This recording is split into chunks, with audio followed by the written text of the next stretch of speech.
hopefully we'll have some time in the end. So we'll talk about the exam. Now we talked this, excuse me, we talked about this before. What are the two ways companies can raise money? Debt and equity. Debt is borrowing, and equity is ownership. They can raise money fast both ways. They are the two main ways of raising money.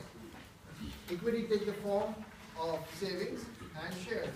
If it's a private company, a corner shop, taxi service, these people have to get into their savings. They cannot issue shares. You've got to be a publicly traded company to issue common shares to raise money to the public. We know that. In the first day we talked about that. But if it's a publicly traded company like IBM, Microsoft, British Airlines, they have to raise money. They can raise money by selling common shares or preferred shares in the primary market, not in the secondary market. Secondary markets, any shares sold in the secondary market, the company don't get any money from it. It's one investor to another investor. But in the primary market, they can. Two ways to raise money fast is that. Debt equity ratio is known as capital structure. We talked about that.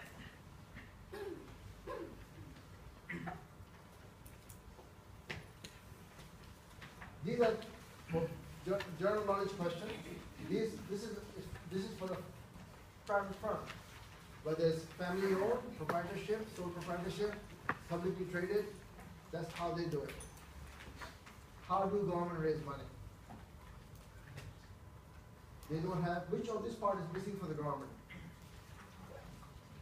Equity is missing for the government. They don't issue shares. No government in the world issues stocks. They don't, you own the government by voting for them or something. But there is money by taxation. Millions, billions, trillions, in the US trillions are raised each year by taxation. What are the two ways this university raises money? They can't issue shares, they're not publicly traded. There's no University of Southampton shares. They raise by debt, by borrowing from banks, which they do. Southampton done in the past to build buildings. And also by tuition, which is the large money raising comes from tuition. Last year alone, or this year alone, last year, just the business school raised £34 million from the students. So it's not a small business. £34 million by one department is quite big. Of course, we are one of the big departments. Engineers may talk the talk, but they don't have any students. Mix of debt and equity. This is a very interesting question. Is there an optimal mix of debt and equity for a firm? What is the right percentage? 60% ownership, 40% debt, 60% debt, 40% ownership, 50-50, 80-20, 10-90? Which is the right combination? Each company is different. Each firm is different. How do you find the optimum mix? And what does the optimum mix mean? I mean, if you say, if you have a private company, if you own a corner shop or something, I think, okay, I put my savings and I borrow money from the bank, but it has to be the right mix. Has to be the right mix. How do you know that? In private life also, how much loans should we get from the bank? The loans has to be the right mix. So managers choose the capital structure that maximizes the value of the firm. That is the ultimate question. Managers have to choose a mix of debt and equity that maximizes the value of the firm. Because they are the one who choose, because they are the one running the business, day-to-day business. The stockholders are all over the world. Forget about private business, let's talk about publicly traded business. The stockholders are all over the world, from Tokyo, Japan to Seattle, Washington, from Europe to Africa, they're all over the world. They don't decide how much loans to take. They may vote on major projects, but the day-to-day running of the business, the financing of the business is done by the CEOs, the board of directors, the managers, senior managers, with the help of junior managers. They have to decide what is the right mix of debt and equity. And they have to pick something that maximizes the value of the firm. Changing the capital structure, which is debt and equity, benefits the shareholder if and only if the value of the firm increases. And how does the value of the firm increase? What benefits the shareholders? What do the shareholders want? If you own 1,000 shares in a company X, what do you want the company to do to make you wealthier? They're not going to make your houses bigger. They're not going to come and give you a brand new BMW. They're not going to pay for your children's tuition. They're not going to find you a better looking wife or husband. They're not going to do any of that. What do the companies have to do, what do managers have to do to make the value of the firm higher, which makes the value of the shareholder wealth go up? What makes the shareholder happier?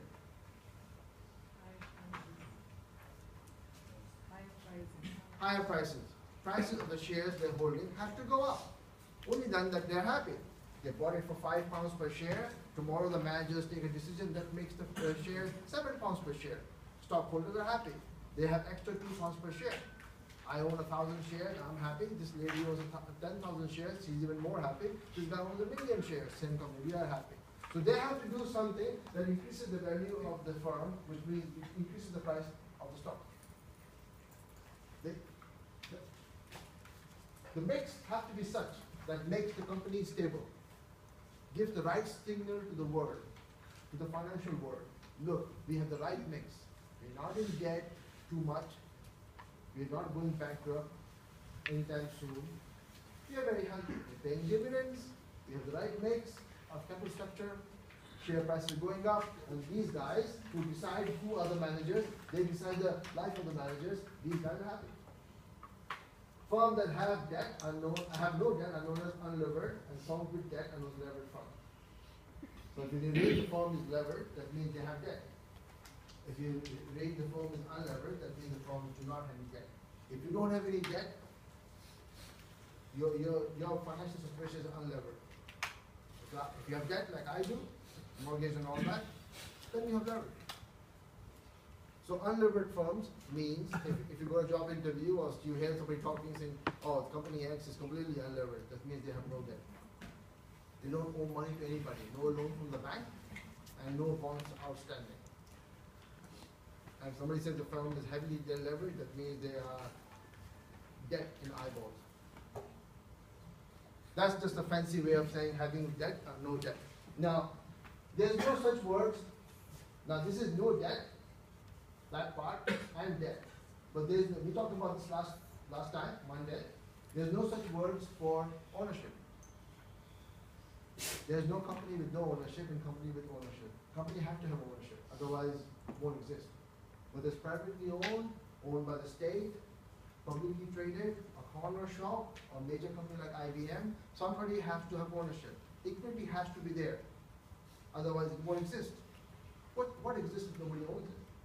Whether it's a small taxi service with one taxi, or whether it's the National Express, the hundreds of buses, or British Airlines with 300 aircraft, somebody has to own these things. Whether it's one person owning the taxi service, or a million people owning British Airlines, they have to be owners. So equity has to be there. That exists. That is not necessary. Depends upon the firm. Now, weighted average cost of capital assume that it's constant. That's one of the assumptions they make. In reality, they're not constant, they often changes. Okay, Miller and Modigliani. These were two old guys. They're both dead now, I think.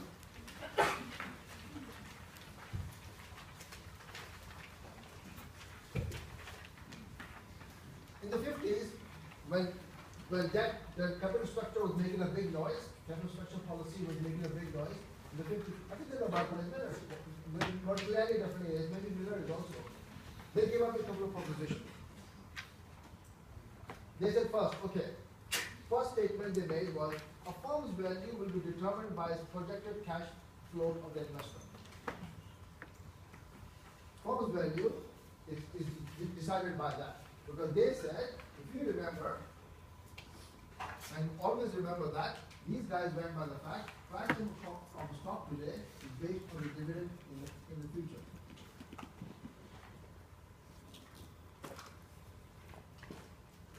And on and on and on. If you remember that, right, from deep 3. So that's the value of the firm. As the stock price goes up, the value of the firm increases. And how much dividend they pay depends upon what kind kind of investment is the firm bringing in? Where is the firm investing your money? What is the expected cash flow? That decides the value of the firm. Are they expanding? How are they expanding? What is the expected cash flow from project A, project B? Capital budgeting, remember? Net present value, internal rate of return. Those things decide the future, the value of the investment. So that's what decides the value. Because this has nothing to do with debt and equity, they said, when there are no taxes and they remove these, they resume no taxation, default risk or agency cost, capital structure is irrelevant. Debt to equity ratio has no effect on the value of the firm. But of course, they're making three major assumptions: no taxation, no default risk, or agency cost. Now we know no taxation means there's no tax. There's no corporate tax or income tax. Of course, they remove this assumption in a while. There's no default risk, which means what? Company will pay back whatever debt they have. So there's no chance of bankruptcy. When you have default risk, that means you can be bankrupt. Tomorrow, if you cannot pay back any loan, you're bankrupt. If I cannot pay back my mortgage, that's it, I'm bankrupt. Some judge is going to point his finger at me and say, that's it, you're bankrupt. So if there's no taxation, so there's no difference between tax deductible or capital gains tax, then shareholders don't care whether they get dividend or not. And there's no default risk. That means firms cannot be bankrupt. All debt borrowed, all money borrowed by the firms is paid back. And there's no agency cost. What's that? Do you remember? Anybody remember agency cost? For the first week? I don't know, first week was a long time ago. I don't remember yesterday. Actually, I drove in the train. What was the agency cost? Yes, sir. You have to, as a stakeholder, you can employ a manager to help you manage the company, to run the company, and you have to pay the fee for this manager. That's your salary. Yeah, for the salary and the compensation. Is that right? You failed. Class says that. I didn't. They are failing you. Yes, ma'am. Actually, the manager always satisfies their needs and wants instead of to manage the company well. So always that's the agency problem, and the agency cost is the time spent on to fix such problems. Right. Is it? Yes, in that direction. Agency problem is a friction between the manager and the owner. Who owns the place and who runs it? Are the managers looking after the owner's well-being? Are they looking after what the owners want? Do the managers care about what the shareholders want? The shareholders are everywhere. Managers run the firm day by day. Shareholders are everywhere. Agency cost is a cost imposed on the shareholders to make sure the managers are doing the right thing. It's the cost to get rid of agency problem. Benefits if you do good things. Sticks, they beat you if you do bad things. Things like that. Fire the board of directors, fire the managers, give them the stock shares and things like that. That's agency cost. So we're not resuming that. So when we don't resume a tax, that means people don't care about dividends or not. When we don't resume default risk, that means the firms will not go bankrupt. And when we don't resume agency cost, that means the managers and the shareholders get along, they hold hands, they kiss publicly, and the managers do exactly what the shareholders want. Now, if you have all that, this capital structure is relevant. The value of the firm is independent of its capital structure. That's a big, powerful statement. It doesn't matter whether you're borrowing money or you're expanding ownership. That's not what causes the value of the firm to change. Leverage is irrelevant. What's relevant is the project cash flow of the investment. Where are you investing your money? What cash flow is expected?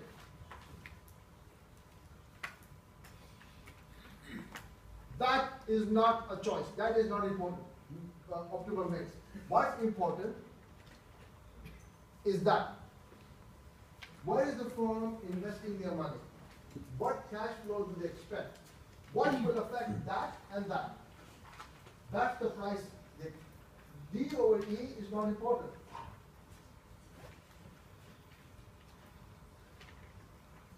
These are nothing to worry about here. Debt over equity. Whether you're borrowing to invest or when you're expanding to invest. Because when you borrow money, firms borrow money to invest in other projects. When you borrow money, you buy a house. When you borrow money, you go buy a car. When you borrow money, you pay for education. You expect your house, your car, your business, you borrow money to start a business. You expect that business, that car, that house, this education to pay you a cash inflow in the future. Companies don't borrow money for other things. If you're borrowing money to pay some other person off, company is in deep trouble. Similarly, expansion ownership, when they issue new shares and sell them in the primary market, that's what the money for, to expand, to more investment. Otherwise, companies don't expand ownership and don't borrow money. There's no need to. If you're not going to buy a house, you're not going to buy a car, you're not going to start a business, you're not going to go for education, what are you borrowing money for then? To buy clothes in Zara? What are you borrowing money for then? If company is not going to expand, they're not going to start a new item, they're not going to open new shops, they're not going to go into China, they're not going to go into India, they're going to stay where they are. What are you expanding ownership for? What do you want more shares for? Company always take money this way so that they can have the projected cash flows. And they say, it's not how you get the money, debt or equity, it's where you spend the money that makes the difference. So, and he says, suppose there are two companies, X and Y. And they have balance sheet. Everybody seen a balance sheet? It's accounting bullshit, I don't like it, but what the heck is it? Assets on this side. Liabilities over here. Liability is an asset. What is an asset? Anybody can define that? We talked about this for last 6 weeks. Somebody can define me what an asset is? Yes, sir. Something you own that generates profit. Something that's yours. Hopefully generates profit, but it doesn't have to be. Your health is your asset also. That you use to generate profit either directly or indirectly. It's yours. It can be collecting dust in the garage, but it's yours. Asset. Whether it has any meaning, hopefully to you it does. To me it may not. Asset, liability is something that you have, but not yours. You have to give it back. Loans, borrowed stuff, payment to a supplier. If you are making furniture and some supplier has given you 1 ton of wood and you have to pay him in 3 months, that's a liability. When big things are supplied to factories, suppliers don't get paid immediately because the factory has to check, make sure the quality is there. It may take a few weeks to say, yes, the wood is of quality. Then you have 3 months to pay. Most places you have 3 months to pay. It's called payable liability. The good is yours, has come to you, now you have to cough up. Now, these two companies have balance sheet, are identical on the left hand side of the balance sheet. That means they have the same asset. They have the same asset. The size of the pie is the asset. But the debt equity ratio is different. 6/4 and 4/6. 6/4 and 4/6. The value or the size or the power of the company comes from liability or asset. How big are you depends upon what, how much money you owe or how much money do you have.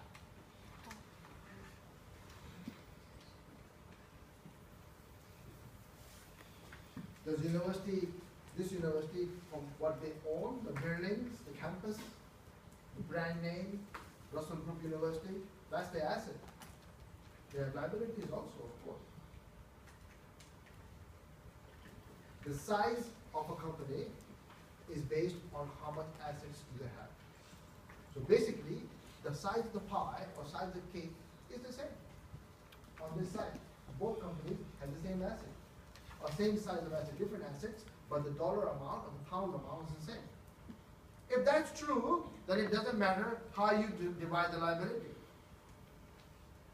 The pie is the same. This is because the value is the same. The size of the pie does not depend upon how you slice it.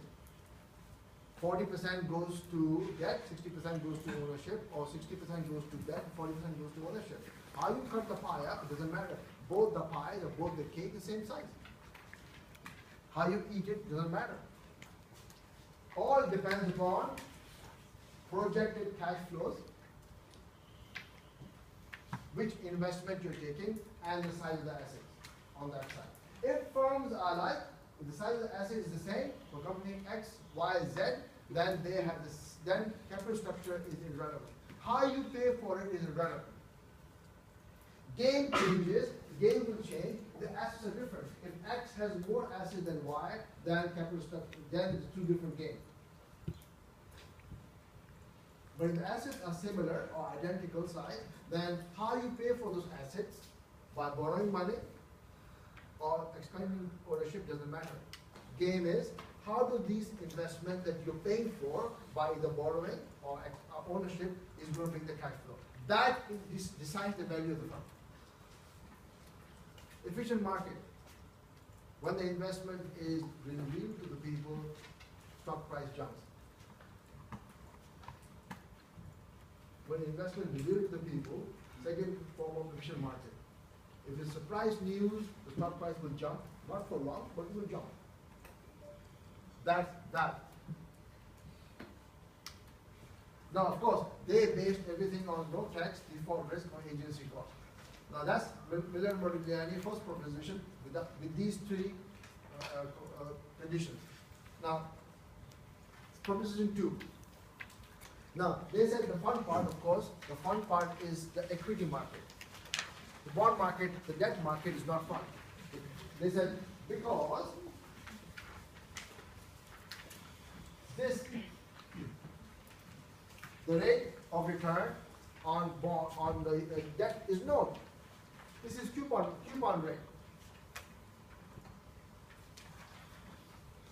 This is coupon rate. So we know that. We know that. But sadly, that thing is not known. We can use the growth rate forecasting, we can use security market line, most people use security market line. By the way, this was before security market line. This was the early 50s, security market line came in the 60s. It's 10 years before security market line. We can use all that. So they said, the cost of equity is a positive linear function of the capital structure. In other words, what they're saying, RE, the cost of equity, and D over E have a relationship. Capital structure is D over E, debt over equity. So these two are connected to each other. They are connected. They have a linear positive relationship. What that's supposed to mean?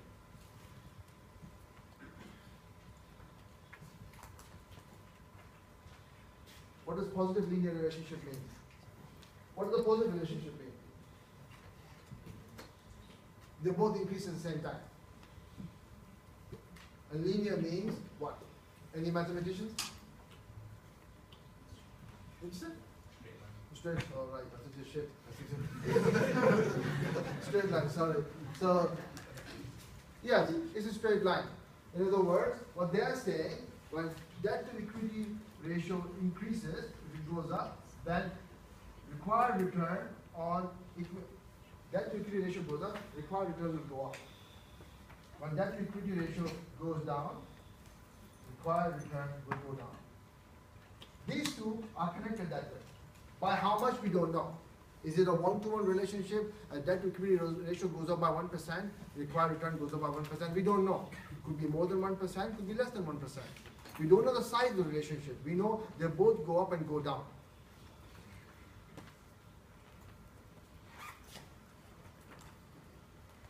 Changes of firm's capital structure do not change the firm's total value, but it does change the firm's size of debt and equity. Total value, they said, depends upon that, projected cash flows, not on D or E. Why does that happen? Why would that happen? I ask you that, accounting million vertically handling, debt equity, what is the relationship between debt equity and required to return? Was part A. Part B, explain the relationship between the two and why. Why does that happen? Yes, sir. There are two reasons. The first one, Please. the ones I know at least. The first one is that when the debt to equity ratio is higher, it means the firm is highly leveraged. It means it's more risky. And when there's more risk, people require more return to make it worth investing. And the second reason is that when there's more debt, there's more interest to pay, and the interest is tax deductible. So eventually there's more net income to be distributed as dividends. So that's the company is doing well. Well, let's go with the first one first. Okay. The first reason is, as debt equity goes up, right, that means the debt is rising at a faster pace than equity, right? This ratio will only rise, this ratio will only go up if delta change in debt is faster than change in equity, right? If debt is rising and equity is rising also, then that's the only way it will go up. Or equity stays fixed and debt goes up, or equity goes down and debt stays fixed. There are many ways it will go up. But in any ways, if debt is increasing, that means the company is borrowing more and more. When you borrow more and more, there's always a danger that you will default, or you can't pay. That will increase the risk of the firm. The beta will go up. And the beta, of course, they didn't talk about beta because beta wasn't there in that time. They talked about total risk. This is 1952. Japan didn't come to early 60s. They talked about total risk. The total risk of the firm will increase. And total risk increases, the investors will demand higher return. Remember, risk and return always had a direct relationship, whether it is CAPM, security market line, or capital market line. Capital market line is already there in the 1930s. Security market line came in 1960s. These guys were in between. According to capital market line, the relationship between total risk and return, expected return, as risk increases, people will expect, investors will demand, risk-averse investors will demand higher return. As debt increases, and increasing debt is not a secret. When you buy more and more debt, you do it publicly. It leaks out. Company X is issuing more bonds in the primary market. If they're going to sell open in the market, they have to announce this. It comes in the newspaper. That makes the stock investors in the primary market and secondary market very shaky. That they are borrowing more and more. If you keep on borrowing money, a chance will come you will become a very risky person. Can you pay back all that? Think of all those friends of yours, and some of you may be here, who have owned thousands on a credit card. There are people, I know quite a few people like that. They are heavily leveraged. Heavily leveraged. They are a very risky person. Same thing with that. Risk will go up, expected return will go up. So they said, based on that, it's a direct relationship. And they said, let's look at it this way. Ignoring tax for the moment, tax, weighted average cost of capital. Remember from Monday?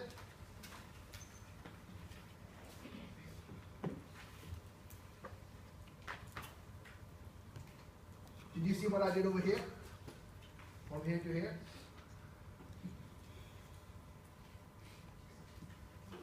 I moved that. Who did I move? I moved this guy to here. So that. Are you okay here? Can you see that? You can't see that. If you can't see it, close your eyes. You'll see it better. Always imagine things. Imagination can take you from anywhere to anywhere, from anybody to anybody. That move here is that equation. Now, what did I do from here to here?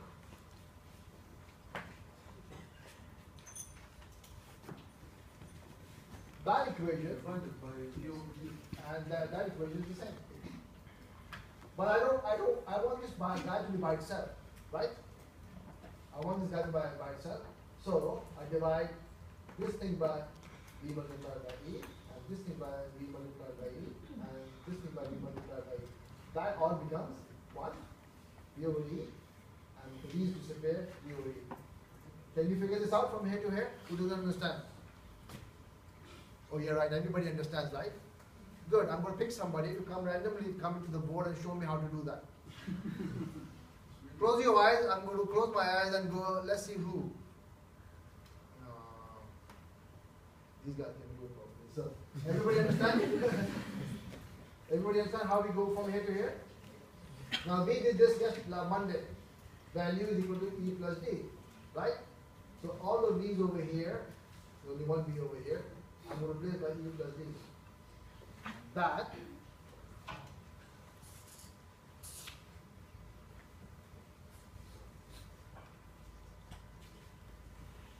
is that, right? The first part, right there. How do I go from here to here? That hasn't changed. Those two guys are the same. But this guy suddenly looks different. Or this, what's inside these brackets, these two brackets, they look different. Why is that? Is that and that the same? Yes.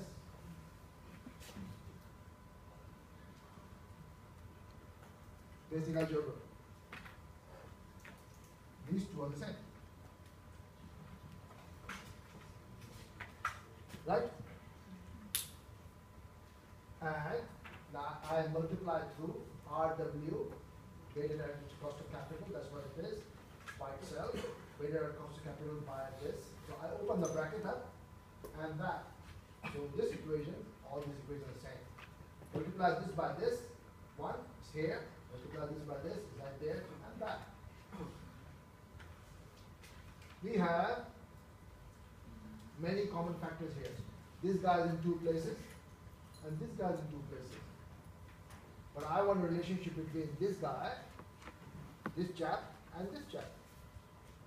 I factor this out, and DE is RW minus RD.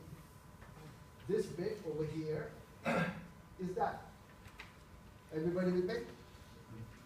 That is that, and that becomes that. What does that look like? What does equation A look like? 8 look like? What does equation 8 look like?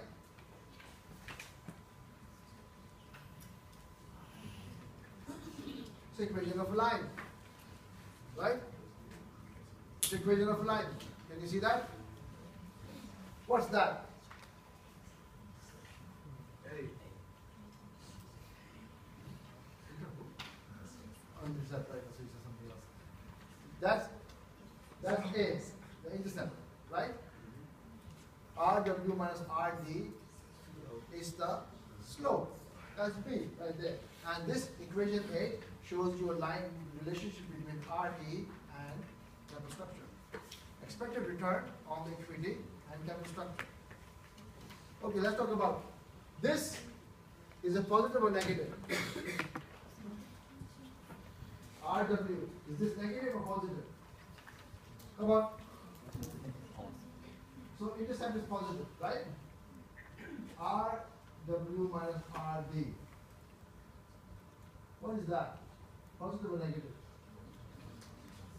Why is it positive? Okay, if it's positive, like you guys are saying, who's saying it's positive? If it's positive, these guys are saying it is positive, that means that is true then, right? That is true, right? Somebody saying negative.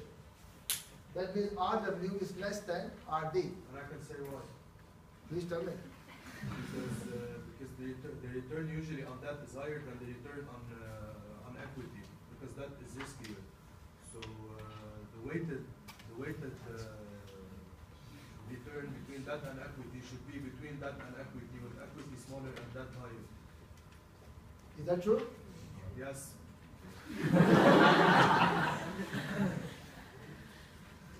Who says it's positive? Positive. Who's saying it's positive? Oh, come on, he's convinced everybody. I have got 20 hands up. Now nobody's raising their hand. If it's positive, that means that's true. While if the weighted average cost of capital is going to be higher than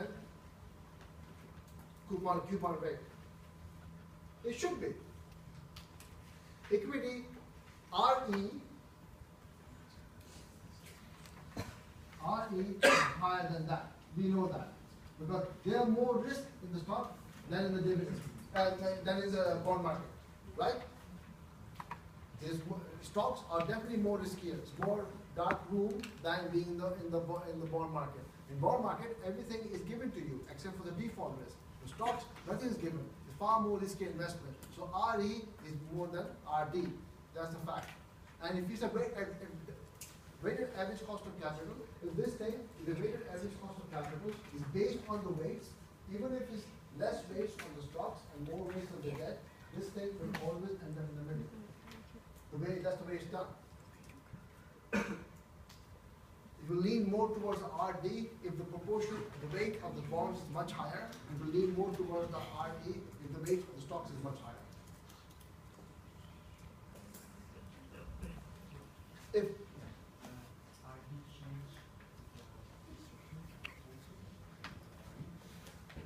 it can, but the bonds they sold is fixed.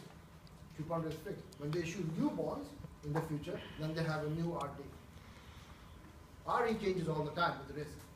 But with RD, if the bond that you buy is fixed for you, it doesn't change for that. Price value of bond will change and the interest rate in the market will change. But your coupon rate will stay the same. But 2 years later when they issue new bonds and I buy them, my RD will be different from yours. But the market is changed by that. But your RD is fixed. So because of that, this baby is going to be positive.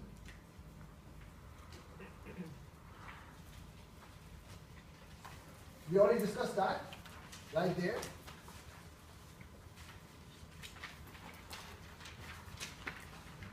And no matter what we say, weighted average cost of capital stays the same, no matter what the value of DE is, because we assume that it stays constant. The firm's overall cost of capital is unaffected by its capital structure. And there's the picture. Capital, cost of capital, debt equity ratio, capital structure right on the horizontal axis. RD is fixed. WACC is fixed, they assume that, and you shoot up as your debt equity rate goes up. Right from here.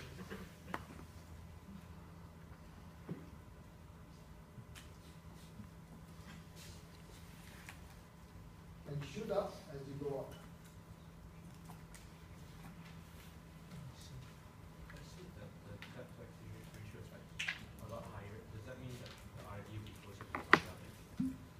Can be. If, like I said, if weight of the debt is higher, much higher than equity, then RD, then RW will be close to RD. If the rate is much higher towards equity, you would then RW will be closer to RD. But as you increase the debt based on that relationship, equation A, that as debt equity goes up, the required rate of return will increase. And this stays fixed for each individual bond they issue. Stocks have no required, have no set return. Have no set return. That's why it's such a more riskier than bonds. Okay, let's introduce taxation. Remember, if I give a question on Miller and Modigliani, you must draw the graph. There'll be one or two more graphs. You must draw the graphs. Without graphs, you cannot explain or visualize what's going on. So these graphs become the must. The Miller and Modigliani then included tax. So the first assumption they had, no taxation, they remove that. They will remove this also. Two main features of the debt that have been ignored till now. Interest paid on debt is tax deductible. This is benefit for the firm. Failure to meet debt obligation can result in bankruptcy. This is not a benefit for the firm. The first one is tax deductible. interest you pay on your taxation, on your debt, is tax deductible. At a time, like I said, till 1997 in this country, if you are a private citizen and you had a mortgage, the interest you paid on your mortgage, you could remove it from your tax obligation to the government the following year. It was allowed in 97. Then I bought my house and government changed the rules. They did it just to piss me off. And now you cannot do that. The private companies still, they're private companies and public trade companies. If you're paying interest on a debt, or there's a loan to the bank, or it's a bond you're paying to the investors, the interest that you pay is tax deductible. This is one of the reasons that people like Starbucks and IBM, they pay so little tax in this country and the US because they have a big interest payment obligation. And when they take them out, the amount of money going to the government as tax reduces considerably. These companies are heavily leveraged. Lots of borrowing from banks, from private investors. The tax obligation, the interest obligation is extreme every quarter or every year. So when they take this obligation out of what tax they're supposed to pay to the government, the amount of tax going to the government turns out to be a small amount. You think of Starbucks, IBM, British Airlines, such huge companies are paying so little tax. It's because of that advantage. This is an advantage to the government, to the firm. Now, money, they do not pay out as tax. They save, can do three things with it. They can keep it as retained earning for future investment, or what can company do with the money in their pocket? Distribute it as dividends. Give it as dividend to the owners. Owners like this because this pushes this value up. This pushes this value up. Any money coming to the company into their pocket can be held back as retained earnings so they can invest in future projects which will increase cash inflow anywhere. Stockholders like that. Or they can pay out as dividends, which increases the price of the stocks anyway. So the first part, they like. You pay less, who doesn't like paying less tax? More in your pocket. More in your pocket. When you start paying tax, wherever you go live and work, the more when you get married, have children, those things are tax deductible. The more money in your pocket. The more money in your pocket, the more you get to spend. The second one is not a good thing. The more debt you take on, the probability increases that you cannot pay this debt back. You cannot pay debt, you're broke. You're bankrupt. You cannot pay debt, you're broke, you're bankrupt. Okay, let's talk about, before I give a break, let's talk about proposition 1 with taxation. Tax savings, tax interest, tax shield. They call this in part of the world a tax shield. What is a shield? Interest tax shield. What's a shield? Anybody English good enough? Well, condoms are protection too, but does it say interest tax condom? Yeah, write that down. Example. Anybody know what a shield is? In the olden days, but before the guns came along, the swordsman used to carry a sword and a shield.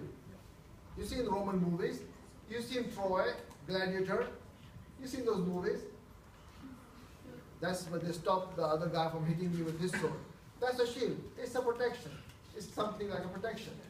Like a condom. Like I said that. It should be called interest tax condom.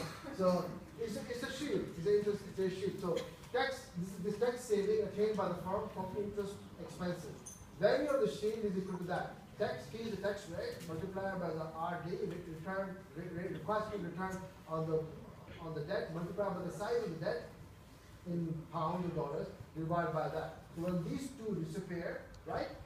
They cancel each other out. You're left with T multiplied by D. Tax rate, which is percentage, right? Tax rate is percentage. 0.3, 0.4, 0.1, 10%, 20%, 30%, that's a tax rate. Whether you're on 40%, somebody like me is a 20% tax rate. Some corporate tax rate in this country is 22%. That's the percentage, and that's in pounds. That's the debt. 1 billion, half a million, zero. If the debt is zero, if the company is unlevered, then that baby is zero, right? When D is zero, the T multiplied by D is zero. When D is positive, you borrowed a billion or million or half a million, then you have a certain tax shield. Why did you divide the equation by RD? You divide the rate with RD, what it does is a return, isn't it? It's dividing the whole by the return. You have to do that to get the percent. This basically shows how much interest you're paying. And multiply it by the rate to make it change the rates, but they cancel each other out. Market value of the debt, assume two firms, X and Y. X has no debt, Y has debt. In other words, Y is leveraged and X is unlevered. X has no interest to pay and Y does. X has no tax sheet, but Y does. Okay? So Y has debt, has borrowed money from the investors by issuing bonds. X has no debt. They have borrowed no money from anybody, banks or investors. X doesn't need a tax sheet. They're not part of the tax sheet. Their D is equal to 0. But this guy, Y, has debt. So he or she, that company can use that. Value of unlevered firm, YX. Value of levered firm, YBW. And that's equal to that. Look at that. So Dx is equal to 0 and dy is positive. So for this guy, T multiplied by D is equal to 0. For this guy, T multiplied with D is positive. X and Y.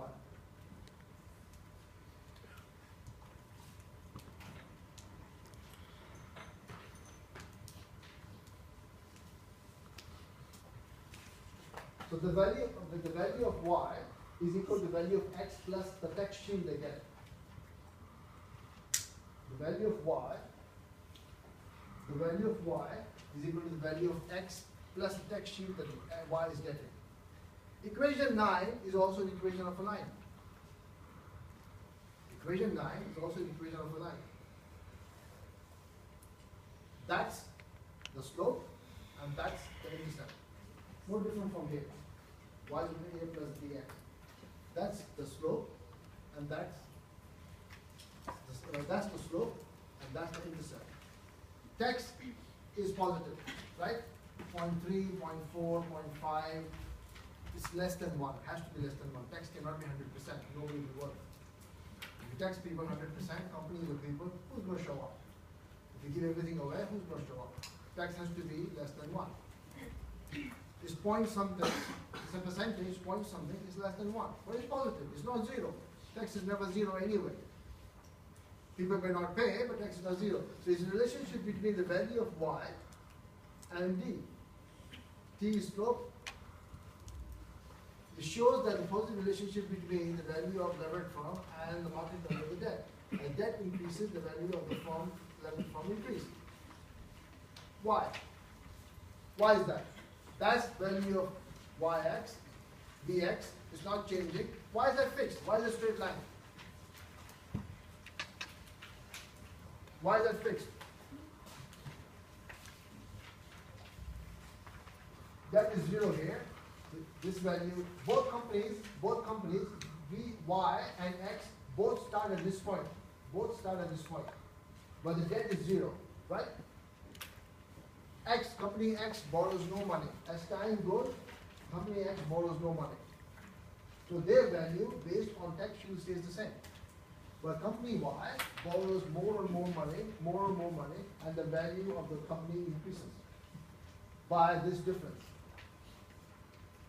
Tax multiplied, T multiplied by D. Now T is fixed. We'll assume T is to be fixed at 0.4 or 0.3, 30%.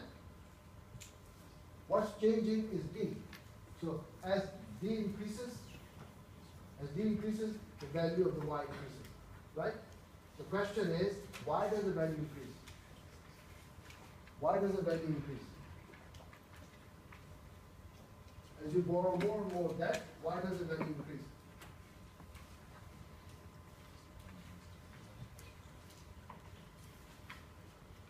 This amount comes back to the company. They don't have to give this to any government agency. Local tax or federal tax. It goes into their pocket. What can they do with it? Once again, only two things. Retain earning for future investment or give it back to the dividend as investors. Future investment will bring positive cash flow or give it back to the stockholders as dividend, which means that will go up. In both cases, price of the stocks will rise. In both cases, price of the stocks will rise. Thus, as dividend increases, as debt increases, and tax bracket increase for them, they will shoot up. Having more debt means paying less tax, more money to give it to the stockholders, so the dividend goes up, or keeping more money for future investment, which means cash flow will increase. 10 minutes.